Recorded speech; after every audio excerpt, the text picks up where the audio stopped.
Hello friends, as Superintendent of the Southern Michigan Conference, I welcome you to this week's special presentation regarding an important upcoming vote which will take place at our annual conference meeting in June.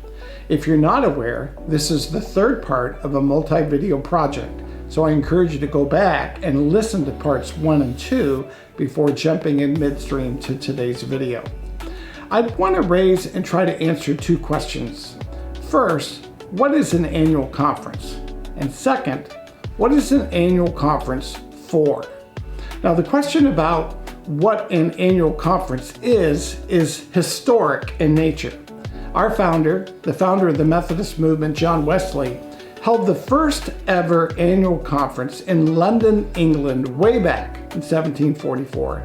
That meeting included John, his brother Charles, 4 other Anglican clergymen, and 4 of Wesley's lay preachers. Succinctly put, the annual conference was formed because the movement that was already begun necessitated ongoing missional clarity regarding how best to sustain it into the future. In Wesley's time, a conference was for conferencing, as in key leaders coming together in prayerful discernment and decision making. Similarly, this occurred during the Jerusalem Council in Acts 15. In that story, the success of the movement required leaders to come together and discuss the theological and missiological considerations that had arisen due to the explosive growth of the church among the Gentiles in the first century. Well, Wesley caught the importance of this scriptural account and enshrined it in an annual meeting which was known as the annual conference. Wesley felt that it was important that decisions that were made during annual gatherings were carefully recorded in the minutes, knowing that they'd be preserved for the benefit of the movement in the years that followed. John Wesley recognized that God was up to something as the awakening continued to spread and grow. He knew he was a steward of that movement and that it would likely outlast his lifetime. And this motivated him to preserve Methodism through these annual gatherings of leaders, to preserve and propel the work of God. Thus, annual conferences were focused on the mission to make disciples and multiply churches. Now, in contrast today, many of us only think of an annual conference in geographic terms instead of missional terms.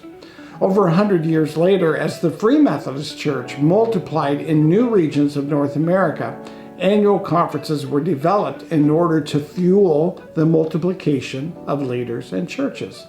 Annual conferences existed to serve the front lines of ministry at the local church level. And this segues us into answering the second question. What is an annual conference for? Now, our Book of Discipline offers a helpful paragraph in paragraph 5000, which answers this question.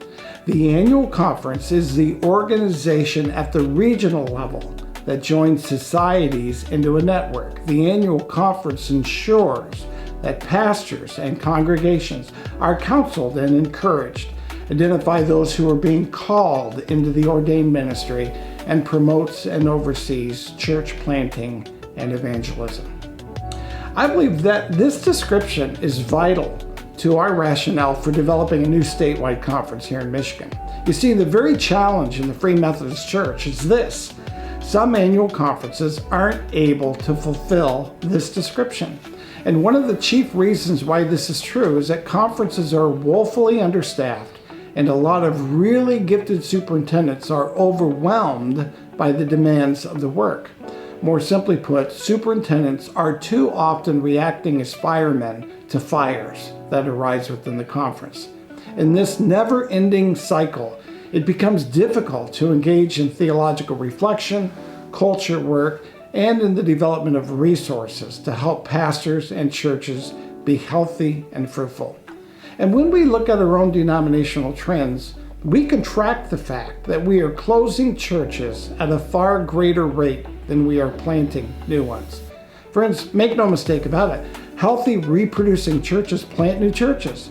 But currently in our denominational family, the majority of Free Methodist churches that exist today have never planted another church. And it is a fact that we aren't planting churches because we aren't developing and deploying leaders, and that a lack of new leadership is a result of not raising up disciple makers.